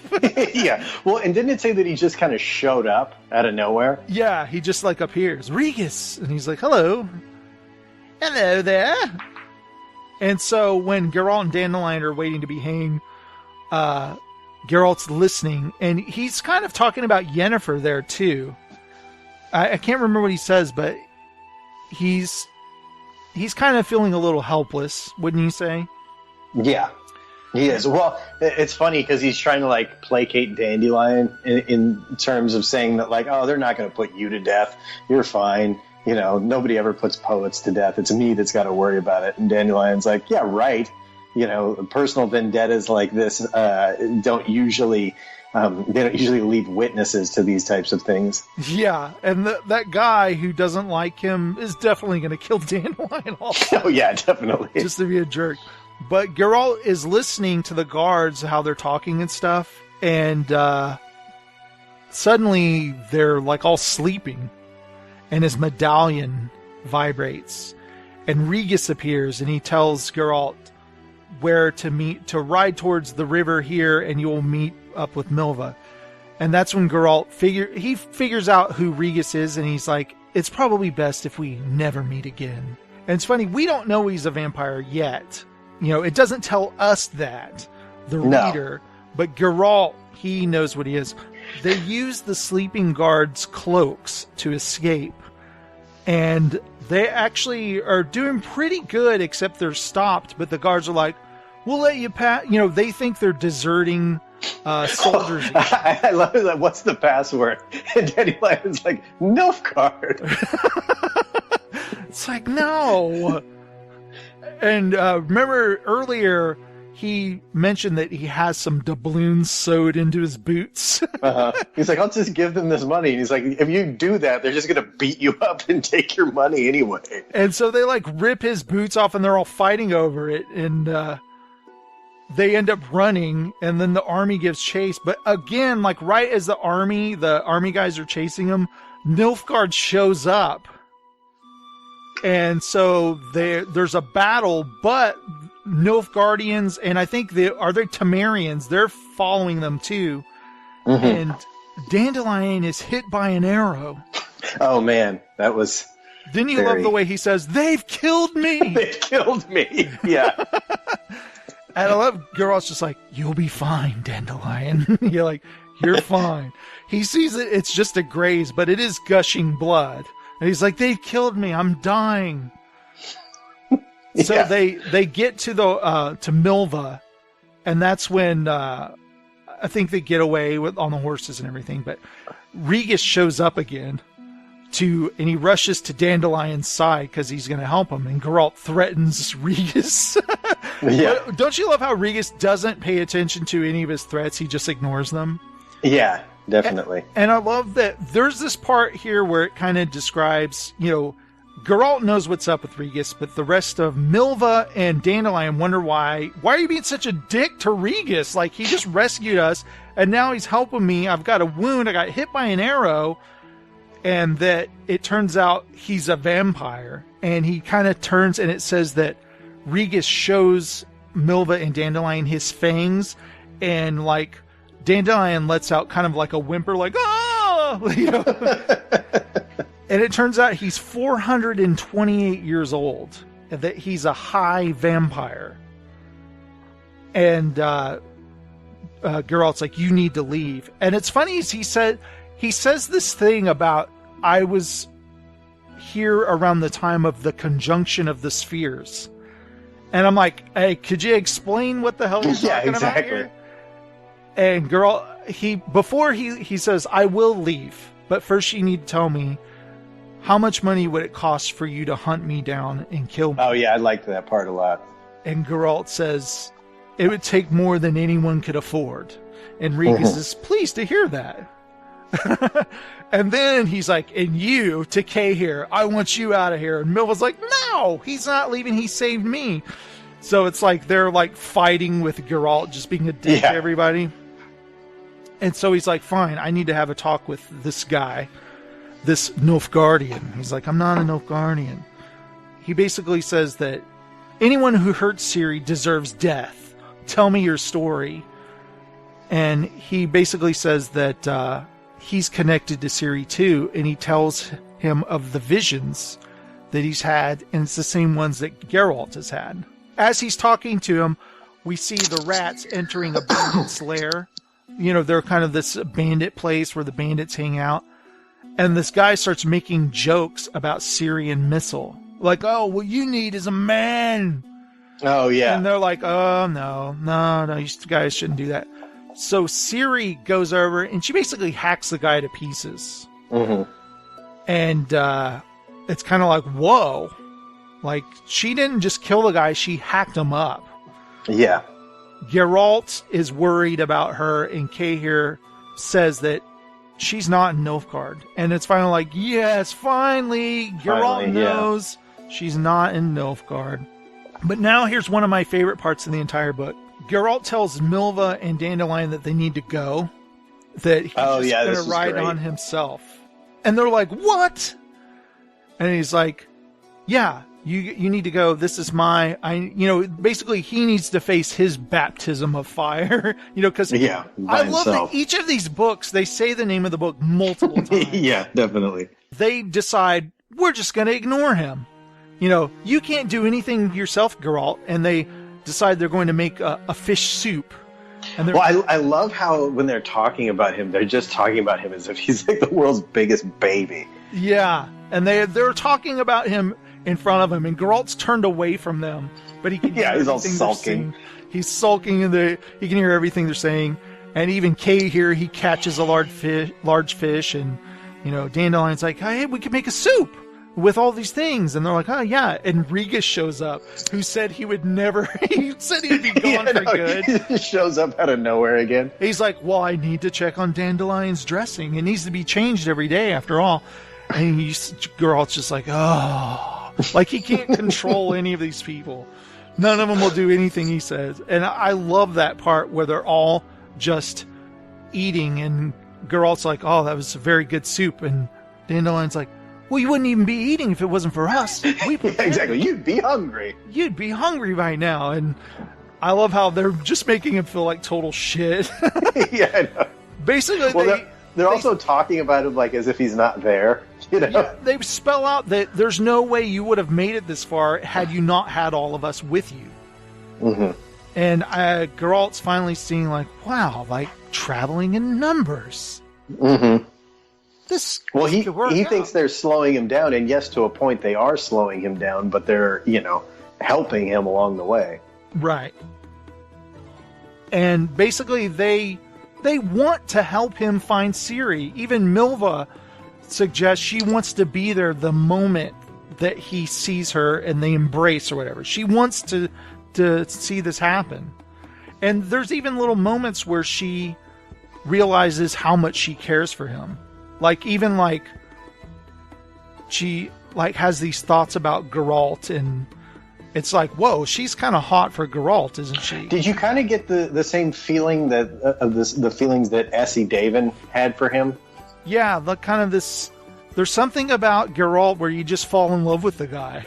Yeah, exactly. If you're strong and independent and, not looking for love, are the people that fall in love with Geralt. Yeah. And so as Chapter 6 begins, we get a little scene with Ciri and Missile where Ciri is basically telling Missile to stop touching her. She's like, I thought you had fun when we play around. She's like, leave me alone. And it basically talks about how Falka looks forward to fighting and killing. Yeah, all she wants to do is kill now. Yeah, and they're robbing like a carriage, and she's mad that they killed all the people before she could get to them. And then a guy charges her on a horse, and she's happy to fight him, and she cuts him down. And so we know that she's a hot mess right now. Yes, definitely. And then when we get to Dol Blathana with Francesca Findabair and Ida Chivney, or whatever her name is. Do you remember Dol Blathana? That's like the place on the edge of the world where they had Torqua and all that. That was there. Oh, was that there? I didn't know that. And so they're talking about as they're going to go to the Sorcerer's Lodge thing, and she reaches for the jade figurine and chants a spell, and the figurine turns into Yennefer.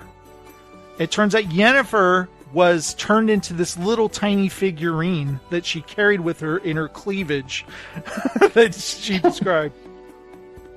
We don't really know why she did this except to get her out of there safely. Yeah, well, that's what she said. She said she turned her into the figurine so that way when she was questioned if they knew where Yennefer was, she would say she didn't, because she didn't know where Yennefer was because Yennefer was a figurine. Yes. She basically using this, like if they used a truth spell or whatever, they wouldn't get the whole truth. And apparently being shrunk down to a figurine really hurts.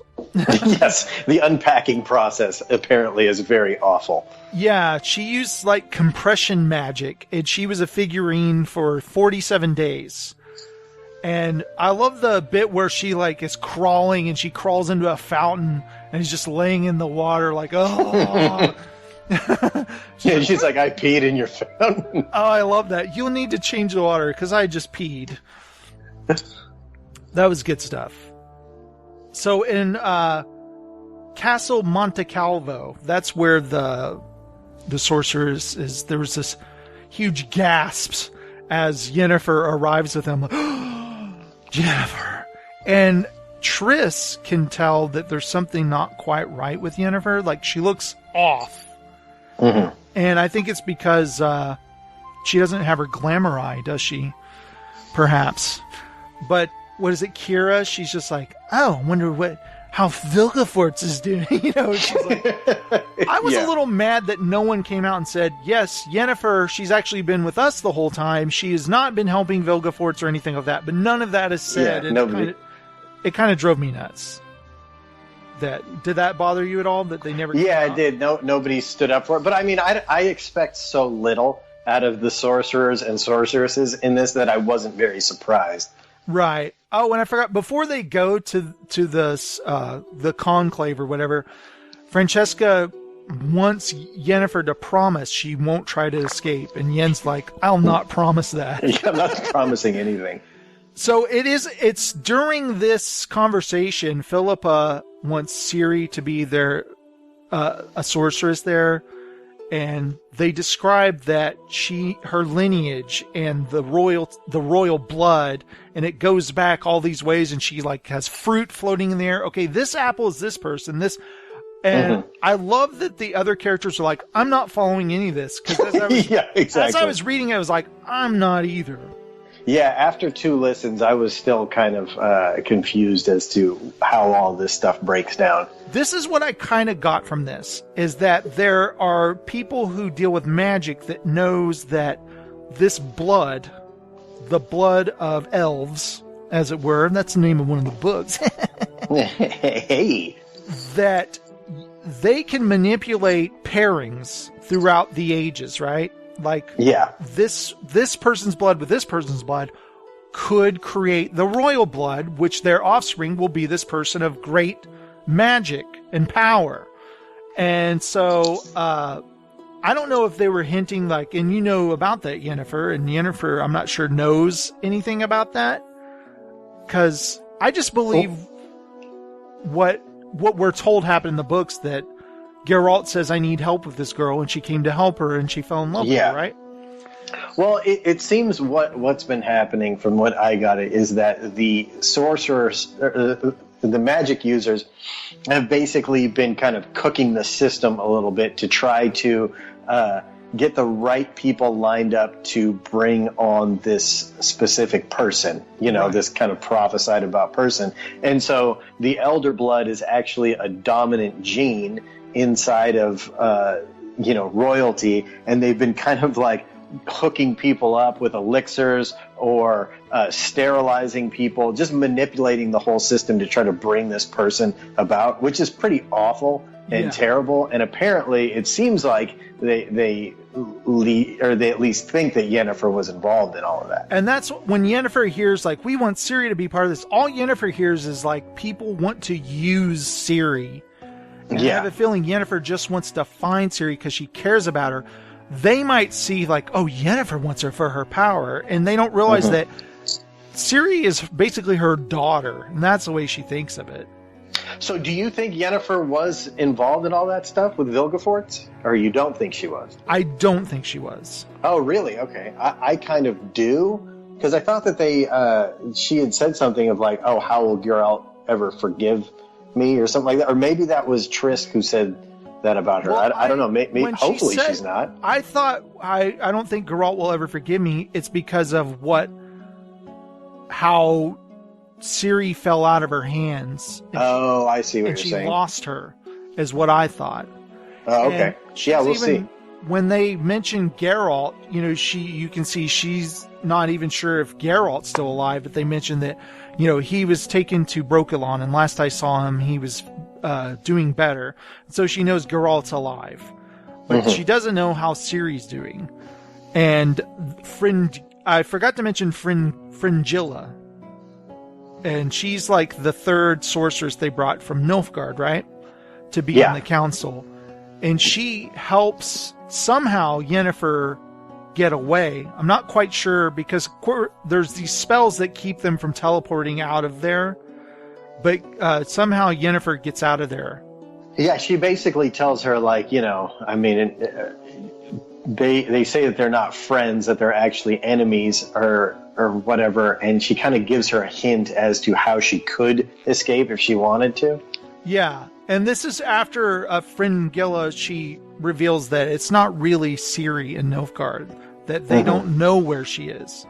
Like, does Vilgefortz have her? I don't know. And I think that's enough for Yennefer picturing her with Vilgefortz. Like, holy shit, I need to go find her right now, kind of thing. She's like, I don't need the help of anybody. Just let me right this wrong. I failed Geralt, and I need to find her. That's what I think. Oh, okay. I like that interpretation of it way better than the idea of thinking that she was involved in, like, eugenics, which is like, that part was really confusing, and it was. I'd like to see it spelled out more. Maybe the TV series, they can start that kind of storyline early on so we get it by the time it gets there, Yeah, definitely. Because that whole thing about them doing experiments on blood and sterilizing people, that was kind of it's a giant layer to this whole thing that we kind of hear about when Geralt is talking to Stregobor. In The Last Wish. Yeah. You remember when they alluded to that, but that was so long ago that it I forgot about all that. So when they brought this up in this one, it really came on as kind of a shock and a bit of a surprise. Yeah. It's very interesting, though. Totally. Oh, yeah, definitely. And it really just goes to show you the level of, like, how evil Vilgefortz is. Yeah. He wants to be all-powerful. So, we get a quick bit with a bounty hunter named Von Hart. And he set out to eliminate the rats. And I swear that... Remember how Blood of Elves ended? Not Blood of Elves. Time of Contempt. Remember they have this guy set out to... They're going to catch the rats and hang them. We haven't heard about that in a while until this part in the book. They have a bounty hunter out to eliminate the rats, which he sounds like a badass. Maybe he's like a really good bounty hunter. He seems to come off that way. He does, but like in I forget which book it was. Remember they had the meeting with like it was a group of guys that were going to go out. And, it was the when Geralt is at the bar and he ends up killing all those guys, and he runs into Appligat. That whole part. We have a part where it's like, oh no, he's got these guys after him now, and he just like wipes the floor with those guys really quick. So I don't know if this guy is somebody who we really need to fear so much, or Ciri might be able to obviously just take him out immediately. I don't know. We'll see what happens. But basically, that little bit there with the bounty hunter, it's like next book. We're just saying, exactly. Here's a little breadcrumb here, making sure you guys buy my next book. So I love the part where Dandelion comes up to Geralt and he's like, could we talk? Me and Milva want to talk to you about Regis for a bit. Oh, yeah, this is great. It's like, should we be worried we're traveling with a vampire? Yeah. And he's like, I think he would have heard us a long time ago if he wanted to. You know, we've slept around him, for Christ's sakes, or whatever. Yeah, he had us in his hut where he could have, like, we were all drunk. He could have attacked us there. Before we get into that, I love the description of how they said that, like, Dandelion was, like, wearing his head bandage with, like, total pride. Like, he was this badass now because he'd been injured more. Yeah. That's why I love that Dandelion. So as they're riding along, Dandelion's like, sure could eat some meat for a change. Yeah. Yeah. Something, what about you, Regis? You want some bloody? Meat or some blood? And he's like, blood? He's like, I don't need blood, but you could have some if you want. And he's like, what? And he's like, fine, I know what you're getting at. And he basically tells him the story about how he was a bloodaholic. You know, yeah, exactly. Didn't this sound like an alcoholic? That was so classic. That was so awesome. Because you know, we always talk about Sapkowski taking stuff and turning it on his head, and the idea of using blood and being a vampire is basically like being an alcoholic. Like, had me rolling. I thought that was hilarious. He partied all the time and drank more blood than he ever needed to. Didn't he say that a vampire only needs to drink blood like, well, he doesn't have to drink it at all, but I don't think they have to, yeah. To be at full power or something, you drink maybe once a month, but he was drinking every night, you know. Well, it was so funny. He's like, and I started to do things no vampire would do. I flew under the influence. Yes. That was fantastic. And he ended up crashing. He was flying drunk, basically, and he crashed, and these villagers chopped him into pieces and buried him. Yeah. And it took him years to basically slowly come back together. And it was just kind of a hilarious story, wasn't it? Yeah, it was. It was probably one of the best takes on vampirism that I've seen in anything. Like I said, I was not expecting that at all. And so they're like, does the sun kill you? He's like, no, that's just a rumor. And it's just like, wow. Yeah. But, I mean, well, it's so funny because I don't know if it was specifically at this point where they were talking about, but they were talking about like people's fear of vampires. And he was like, look, you guys can regenerate your hair and your skin and your fingernails. Why is it so strange that somebody or some other type of creature has evolved to the point where they can just regenerate everything? Right. It's like, it's only fantastical because it's the unknown to you. But believe me, it's not that spectacular. You know? Yeah. So I was like, I love this character. Oh, yeah. Now. Great. One of the best characters we've been introduced to so far, I think. I mean, there's even a part where Geralt's kind of talking to himself, like, how did I wind up with these group of people? Yeah, exactly. Well, and I love how they like, he's so smart, but they're like starting to get irritated with him because he comes off like such like a know-it-all prick about everything. There was that part where it said it smelled like excrement and cabbage, but he's like, what a interesting plethora of smells here. And she goes, it smells like cabbage and shit. Why don't you just say it? Yeah. And Geralt's like, I'm traveling with this poet, a half-dryad, a Nilfgaardian who's not a Nilfgaardian, and a vampire. How did this happen? I just love that. And they're talking about routes to go, and there's apparently this Yizgith path that's super dangerous with all sorts of creatures, and they're thinking of going that way. Because Regis knows some druids who have magic that may help find Ciri. On their way there, they hear a commotion, and Geralt goes ahead.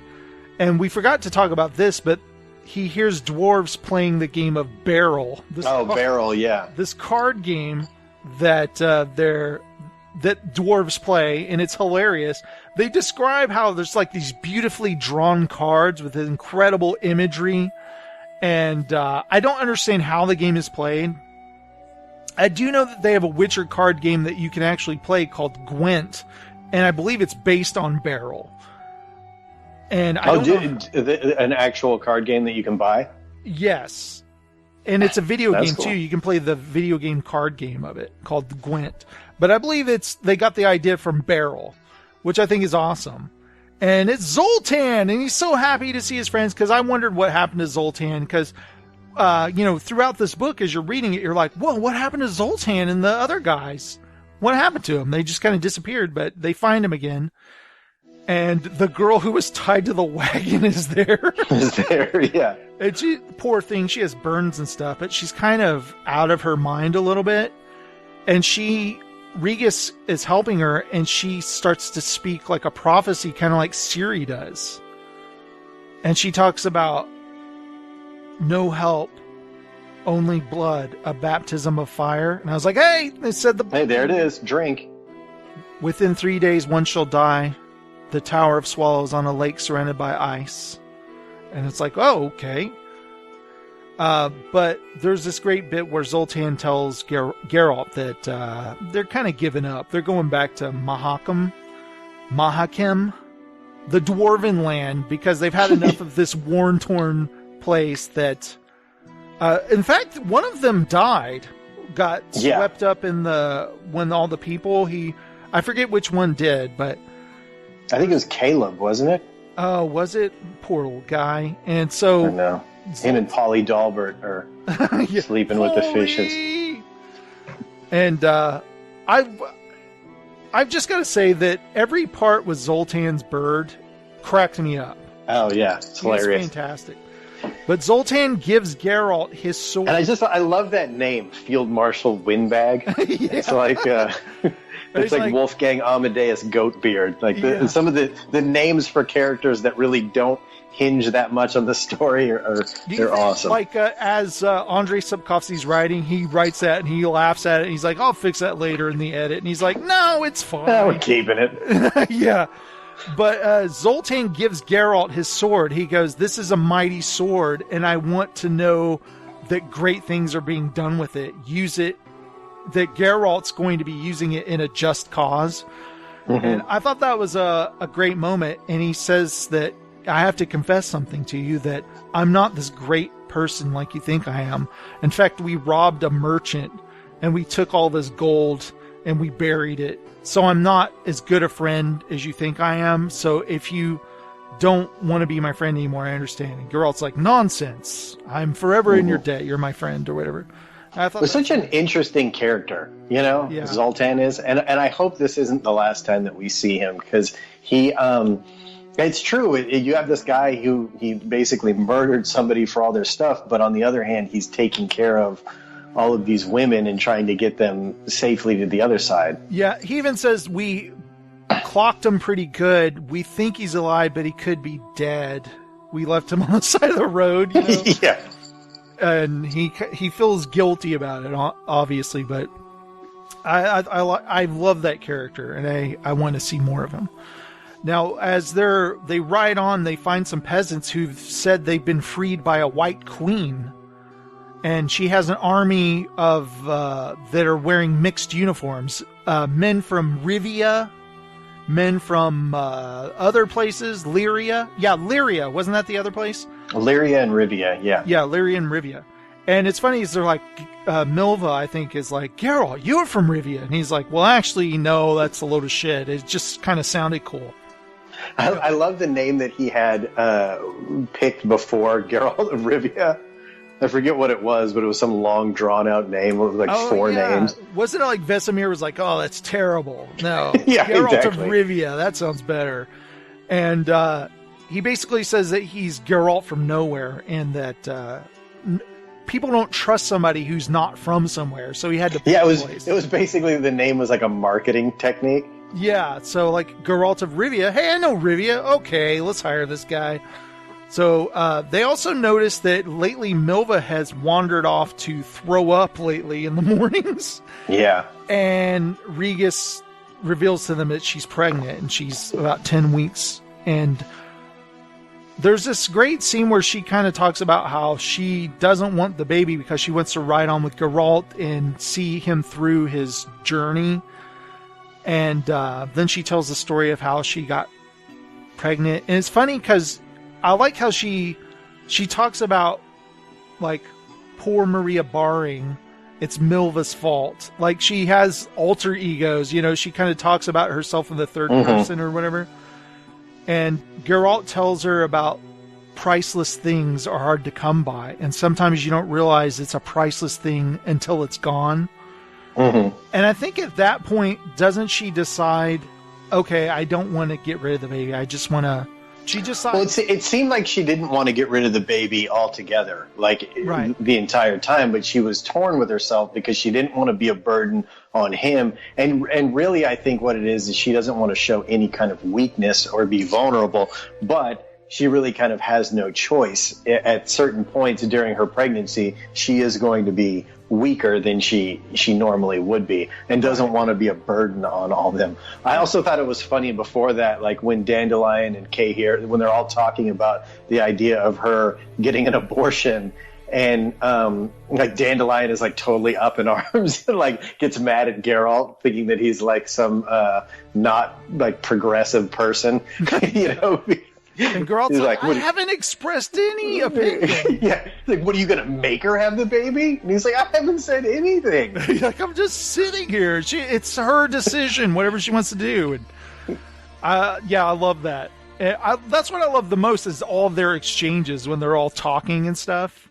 Yeah. And that's when Geralt, he decides they're not going to go that dangerous way anymore. They're going to go a better way. They're going to travel to the Yaruga and cross it on a barge. Which turns out not to be a really safe way to go at all, is it? No, not at all. By the way... Well, but before we move on, I did, like you were saying, I loved the scene with her and Geralt, and as they're sitting on the thing, and he's basically, you know, saying, I told you that I would, you know, I owed you something and that I would pay the price, but sometimes you just can't pay that price, you know? And it really, what it seemed like is she just wanted somebody to have some sort of connection with her and tell her things were going to be okay. And that's how, you know, it totally changed her attitude towards everything. Right. She needed somebody to talk to desperately. Yeah, she needed reassurance. She had been carrying this secret with her the entire time. And, you know, the way she said it is she was with a group of Scoia'tael, and they were sure they were going to die. So they wanted to have one last night expressing love instead of hate and killing and stuff. And she like joined in with them. And I think she said sure enough, the Scoia'tael were killed the next day. Yeah, the next day they died. So she doesn't even know whose child it would be.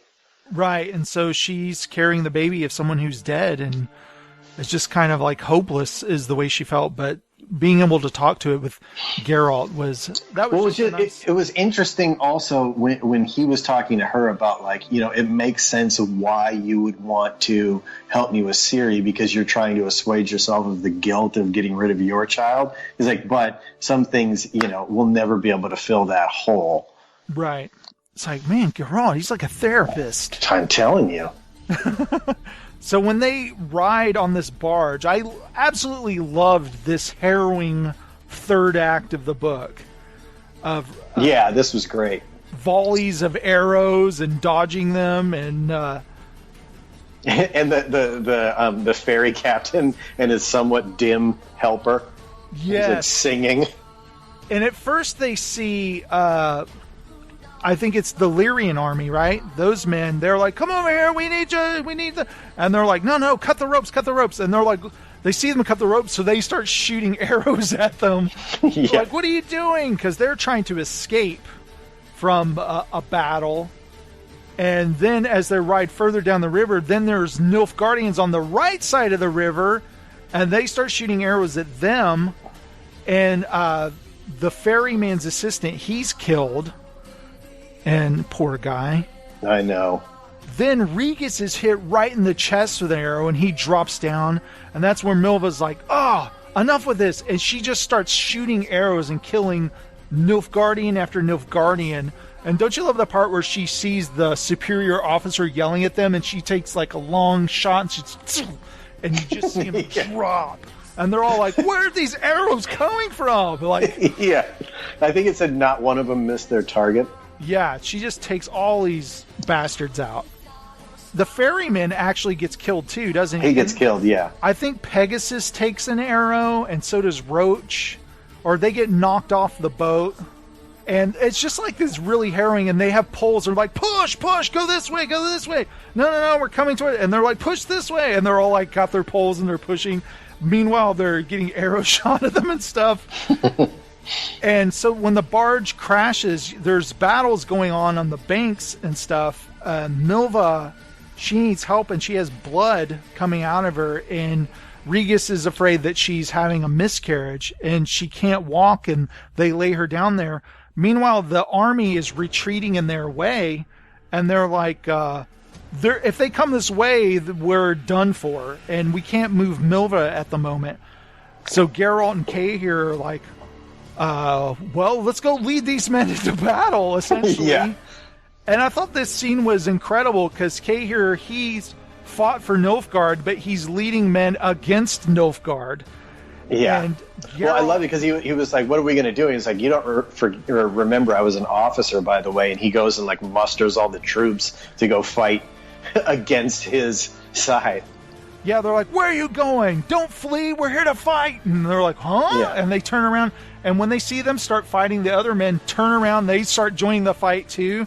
It like just takes that much to get them. And I love how it says Geralt's running on the railing, like chopping dudes down. And there's even one point where we haven't seen it in so long, there's like these wood tree limbs and stuff blocking the way. He fires the sign of Ard. I think this is where they said that he hadn't had his Witcher's elixir, so it wasn't quite what it normally would. Yeah. You know? And there's even a guy who's like... It was a very flaccid Ard, but it was still an Ard nonetheless. It's like, it was just enough to work. Uh-huh. And I love that there's a guy on the Nilfgaardians, he's like, Kay here? And he like recognizes him, and then a spear hits him. The guy, exactly. dies. Like a dwarf throws a spear at him. So they fight off the Nilfgaard. Geralt leads them to victory, which is so funny because what I loved about this scene is when we first met Geralt, what is his main thing is he's neutral. He doesn't care about war. He doesn't fight on any sides. He's just a Witcher. He's come so far, hasn't he? Well, yeah, like earlier on in the book, I forget who it is, says to him, you're no longer a Witcher. Now you're a knight trying to save the damsel in distress. They brought that up earlier on in the book. And so that's why this was all very awesome. Yes. And we've heard about this White Queen. She rides up. And don't you love that she's missing front teeth? Yeah, exactly. She's speaking with a lisp, and she's Meve, the White Queen. Did they have that written out as if it was a lisp? Yes. Oh, that's awesome. That's the way it was written out, like Rivia. I can't even do it because I would have to find the sentence. But basically, it's Lyrian and Rivians. And she's like, who are you? And he's like, I'm Geralt. Geralt of who? Of where? Where are you from? He goes, I'm from nowhere. She's like, Geralt of nowhere. Have you ever been knighted? And he's like, no. And she's like, kneel. And the guy pulls out the sword. And she's like, Geralt of nowhere, you shall now forever be Geralt of Rivia. And I love, like, it says that the Witcher cracks a smile. Like, he can't believe this shit. Like, now I am Geralt of Rivia. I thought that was fantastic ending. Well, and he even said that before, like, the idea of his baptism of fire, he was going to have to go through fire to be purified and come out the other side. So is this, like, the culmination of that purification? Now he's actually a legitimate knight saving the damsel in distress? I believe so, because I forgot that part when he uses Ard, the wood that's blocking their way is on fire. And he uses the sign of Ard to knock it all away so they can get through. When it said someone will die, do you think Regis getting shot in the chest counted as a death? I don't know. When he gets shot by the arrow and he falls, when he's like, come on, we must go this way. They're like, you're alive? And he's like, are you dead? And he's like, do you really think an arrow? And they're like, never mind, come on, let's go. It's just like, we don't have time to listen to you talk about how arrows won't kill you. Yeah, exactly. But that ending, I had like full-on goosebumps. Oh, yeah, it was amazing. Reading Geralt being knighted and basically being told he's Geralt of Rivia. Yeah, like the whole part from right before they decide to take the bridge up till the end was just such awesome reading. Like, it was just the best part. I loved this entire book. I thought it was great, but all that stuff, like, I was riveted, and it gave me chills to read that whole thing, and for it to, like, culminate in him actually legitimately becoming Geralt of Rivia is amazing. He is now Knight Geralt. Sir Geralt. Yeah, Sir Geralt of Rivia. It's hilarious. Like when Yennefer... And I love when she was asking him about the bridge. She's like, "Why did you do this?" He's like, "It just kind of happened." Yeah, it just happened.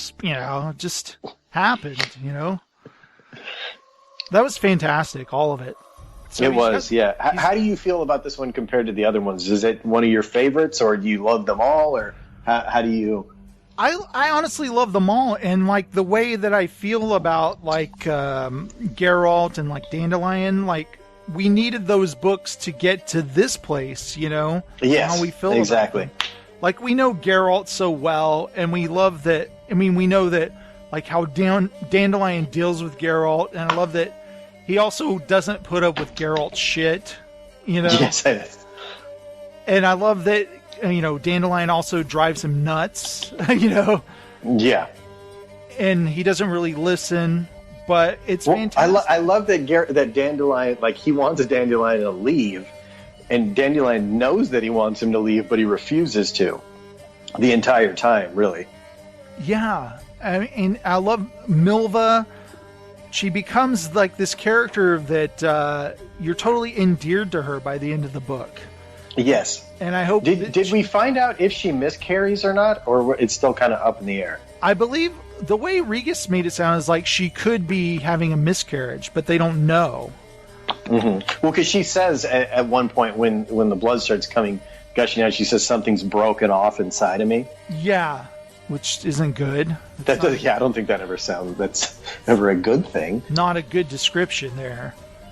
And there's one moment early on in the book that I forgot to mention that I love is when they're right when they meet Zoltan, they're walking through this horror show of imagery when Dandelion hears singing, and he just starts playing the song on his lute that he recognizes. And they're like, oh, yeah. We're trying to stay secret where no one can hear us, but you're like playing on your lute. And he starts singing along, and that's when they run into him. Just moments like that, like the way you imagine him in your head is so great. And it's like Dandelion, he is not a warrior at all, but he serves a very, very important purpose in the party, in that, like, he's like the heart and the personality of the party. Like, they probably never would have linked up with Zoltan, and Geralt would have probably they would have never linked up with Regis if Dandelion hadn't endeared himself to the elves so much. And I love how they said that they just took to Dandelion instantly. Yeah. There's a part also where It's just Geralt and Milva and Dandelion, where Milva's wandered off and he's like, "Oh, Geralt, she's quite shapely." Oh, yeah. He's like, "She's not really my type, but she's got, these delicious apples." Apples. Yeah, and Geralt's like, "Dude, please shut up." Yeah. Yeah, it was funny because she hears him and is like, "What are you talking about, me?" or whatever, and he's like, "Mm." Oh yeah, he's like, "Yes, we're admiring what an archer you are." Yeah, that's right. And she's like, "I've heard it all before." Good stuff. Yeah, I love it was a great book. I'm very much looking forward to. I know I say this every time, but after that second listen, it's so hard not to just click into the next book, especially after this one with that amazing ending. But that's the way we should be. If we were like, I don't think I could read another one of these. Yeah, I'm not into it. So how many more do we have left? We've only got 2 more? Okay, we have The Tower of Swallows. And then we have Lady of the Lake, which is the final book in the story. And then the final book, Sword of Storms, is a prequel. Oh, that's right. That's a prequel. Maybe that will be the Conjunction of Spheres or something. That goes back to pre-Ciri days of Geralt alone, kind of Witcher. That's kind of back in the, Sword of Destiny type of time. Gotcha. It's not the Dandelion in college story like we were hoping for? Maybe it is. It's pre-Sword of Destiny story is what I've heard. So that's why I was like, before we started this, I was like, should we read that before we start the novels? And a lot of people are like, no, this actually comes after all the books. But it's kind of, I have a feeling it's told as like, here's a story from my past kind of a thing. Yeah. So it wouldn't make any sense to read it before the novels. So we're saving that for last. Yeah.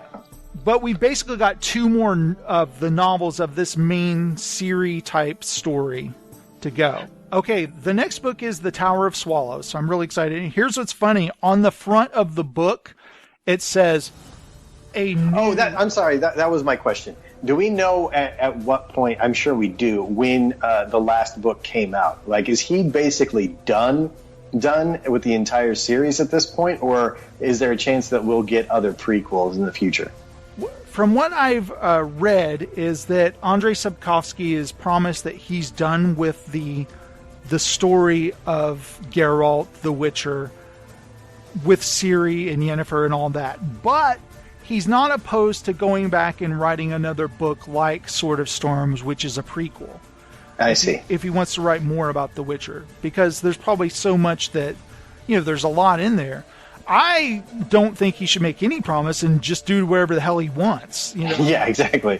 Like, don't say, I'll never write another one of these. Like, don't say that. Just do whatever you want, because people will love it, Yeah. I know I love it. I'm loving these characters, and I love these books.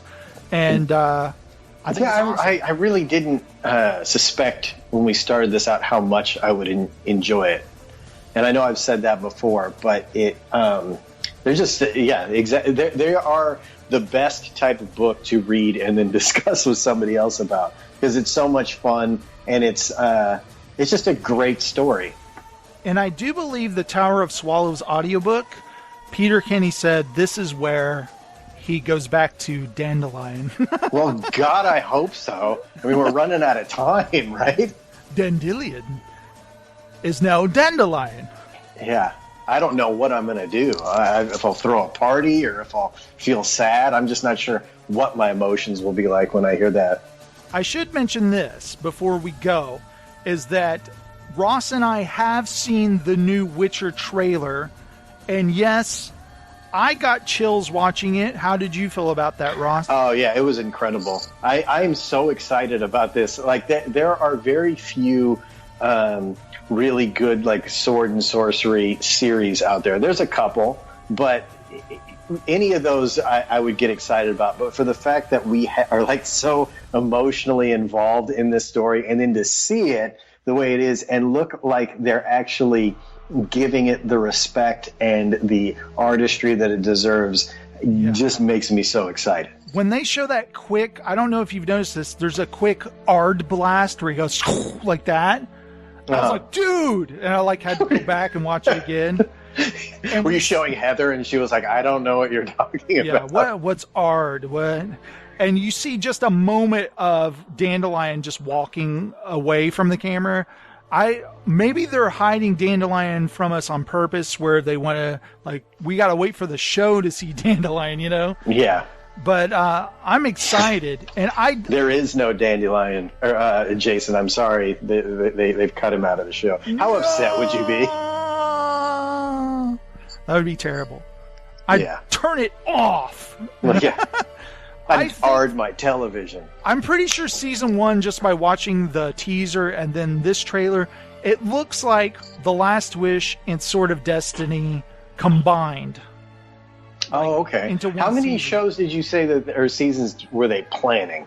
The showrunner said, I think her name is Lauren Histrich or something like that.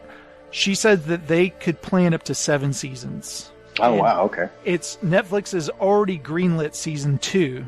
That makes me so excited. So how great would this be? Season 1 is basically The Last Wish and Sword of Destiny kind of combined, while setting up breadcrumbs for Blood of Elves season 2.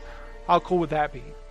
It would be amazing. It makes me wonder if they're going to combine those two into one season. What stories of those 2 short story novels will get cut out?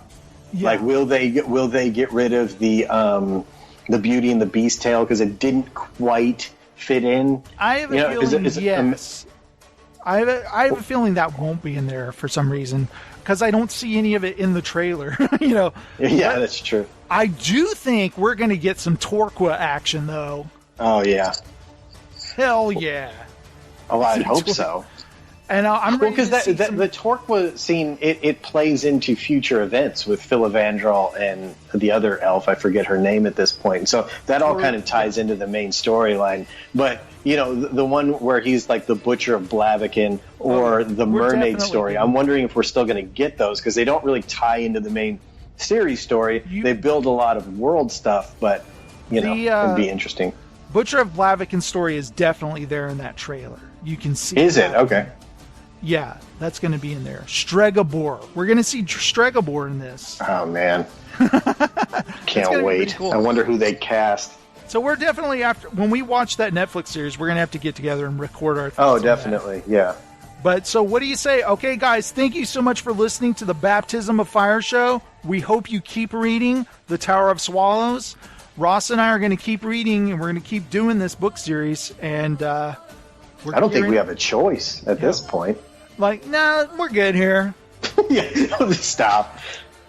Yeah, we don't need to see what happens. No, I'm good. I'm fine. You know, I'm fine with where things are. Geralt's a knight, and everybody's safe. I think we'll be okay, except for Milva. But you know, it's okay. We'll never find Yennefer, Ciri. It's okay. Exactly. Deal. No, I can't wait to read Tower of Swallows, man. So I got to get this episode out right away so I can start reading. Exactly. All right, guys, that's our show. Please send us some feedback. Send it to nimpodcast@gmail.com. Subscribe and review the show on iTunes. Because remember, I have this show on iTunes, its very own podcast, the ETL Witcher Book Club. Ross, thank you so much for joining me again. Well, thank you for having me, Jason. As usual, it was a pleasure, and I edit that thing fast so I can listen to it so I can get on with this other book, please. Hell yeah, I will. I'm going to quick post time, you know, and all that kind of stuff. All right, Ross, see you later. Bye, guys. All right, Jason. See you next time. Good Bye, stuff. Everybody.